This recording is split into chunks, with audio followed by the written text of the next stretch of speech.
Sookera ddala ezo sekyula yaffe ssente wegomba lino ebintu nga bino kikangawa kyamaanyi nnyo ekigudde mu kitundu. Sookera ddala okusaba gavumenti etwongere manpower kubanga osanga abasirikale singa baadde bawerako abazze okukwata omuntu ono ekyo tikyali baddewo olwa nnamba. Ekyokubiri twetambula okwongerwa mu misomo mu bitundu byaffe abantu okwongerwa okumanya enkwata y'amateeka ate n'enkwasa yaago. Lwaki olemesa poliisi okutwala ku musango ng'ogwo nti tewasse muntu?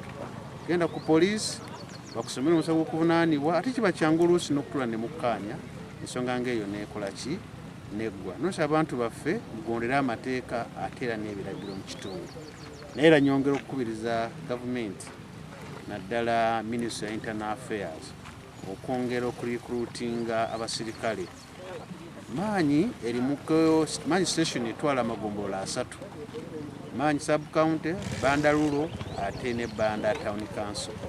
Ne bwe kiba kati olwaleero nga bw'otunira ku station ennamba inako abasirikale balina okugenda mu field abasirikale 2 bokka olaba nga kintu kitono nnyo okusinziira ku kitundu kyenkana obunene. Nokyo batwongera abasirikale tusobole okutaasa abantu baffe mu bitundu kuba n'abasirikale bano badde basobola okufa okusinziira ku kibaddeyo ku ssimu badde basobola okufiirayo. Oba oli awo obutendeko bwabwe buyinza okuba bulagira ekyo butamala gatta muntu oba suspect. Naye kiddiridde omu ku baana baffe abayambako poliisi singa beerina weegenze n'abavugako kubatwala oluusi gye baba bagenza okukola arrest ekufiira mu field. Oluzaba abadde bagenda mukwatira ki ono gwe bakutte? Okusinziira ku ssentebe kiteeberezebwa okuba nga suspect ono yafunye obutakkaanya ne banne ku nsonga ya byokero by'amanda ne olutalo ne luva eyo ne lujja paka eno gye basula era suspect n'akuba nnyumba ya banne n'agijjamu amadirisa. Nolwekyo chairman yadde alina kubaweereza ku poliisi olw'embeeya olwa violence yabadde eri ku level y'ekika ekyawaggulu. Nga bafiira mu bufuyo nga buli kubanga singa abantu bano bazze nga bamala bulungi omusirikale ono teyandifu. Ekyokubiri ensonga yennyini efaananako bweti n'abantu ba bulijjo kati abantu bonna batendeke bengamira ndi batendeke bantu tubatendese kubanga tutendese crime preventer bajasi batendeke bulungi. Tolina kyoyinza kugenda wa crime preventer nga yakoze omusango lyocha kumukwata nga muki bantu tubatendeka naye mu kubatendeka tulooza bajja kutuyamba kumbe tubatendeka okutukola ate ebikyamu kufe benyina babatendese. N'olwekyo mu buntu wabaddewo obukayaafu omwana ono ku basirikale be yatambudde nabo banne kubanga omundu we mugenzi okuarrestinga n'akezaako n'okuggyako emundu n'ajja ku munnaabwe omwe emundu n'akimuggyako waddembe okubakola kyayagala.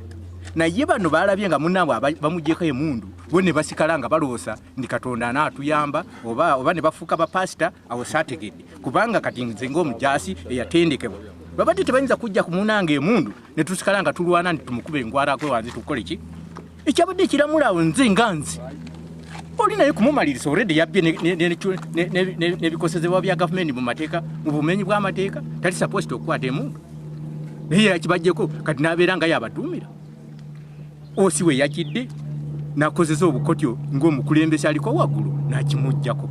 Naye ebyo byonna byaleese bannaabwe yagenze nabo obutamanya ky'okukola. Omwana yani omwana ye Samu Natubu. Ani? Samu Natubu. Ya. Natubu Samu. Ya. Wa myaka ng'emeka? Ali mu myaka nga 3. Basatu mu kumu oba 3 bwatyo. Abadde akola mulimu ki? Abadde ku poliisi ng'akola ne poliisi. Prime preventer. Ya. Prime preventer be bagamba mu shootingemu abantu abalungi bakole ne poliisi. Era bwe twamala okuba traininga ne batendekebwa ne tumala omulimu kwaba recruitinga mu crime preventer. Poliisi yatusaba ne bashootingamu abaana be bayinza okukola nabo era ne tubakwasa nga babadde bakola nabo mu bulungi mu myaka kyamaze nabo nga tebamufunamu omutawaana kwonna. Abadde amazeewo emyaka emeka? Badde amazeewo emyaka kiyinza kuba nga 6 kubanga ebisanja biringa 2. 6 mukaaga amanya kange ndi Kangala Charles nga ndi mulwanyi musirikale yawumusibwa emirimu kya security ngitegeera bulungi naye kye ne mulukunya mu mutima gwange omwana yebasse omwana wange nemulukunya ndi gavumenti oba poliisi ekyuse mu ngola nga kyamaani oba vice chairman w'eggombolola y'emaanyi bw'ayokedde mu butuufu security temala bakezeko nnyo kubanga maanyi tekyali maanyi police post maanyi eri maanyi station naye egundi bweba station ebe ku ddaala lya waggulu yandibadde at least ng'erina abasirikale abasukka ne bwe mu 32 oba bwe kibe kinene nnyo at least kababeewaana 24 mu bana naye wesanga station enamba ng'eriko abasirikale nga 3 kati ku 3 era bwe baba bajja wano okuarestinga omuntu akoze ebikolobero osanga nga ku station baleseko osiyeka minisi ndisinga wabaawo mutawaana omulala kugwawo osi mwenyini naye abakubungenge tusaba gavumenti etendeka abaana bamala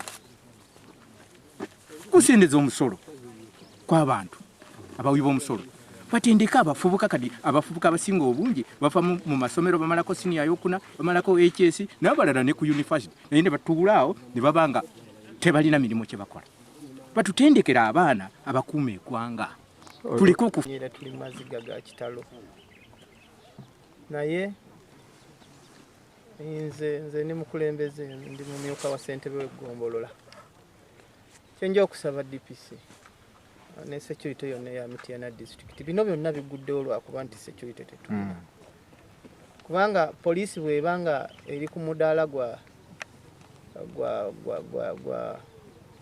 station kubanga tutwala banda lulo ne banda town council nene olabanga ku poliisi tulinako abasirikale babiri bebalina okukola ebbanda bebalina okukola emu era bino bijja kutuukawo singa tetufuneyo money power esingako so twetaaga tufune money power chairperson waffe wa district kubaga okulya security mu district DPC Giso n'abalala batwongereko security mu gomba y'emaanyi kuba mu Mityana gomba y'emaanyi ekyasinze okubeera n'abantu ab'ebikolobero tuyina eno side zeno Kabira banywi b'enjaga bangi tuyina bavubi abantu abo bonna babeera bakambwe nnyo kati tuba twetaaga security ng'emala nze kyenjagala okusaba obukulembeze bwa district batwongere security ebeere ng'esobola okukola tuyamba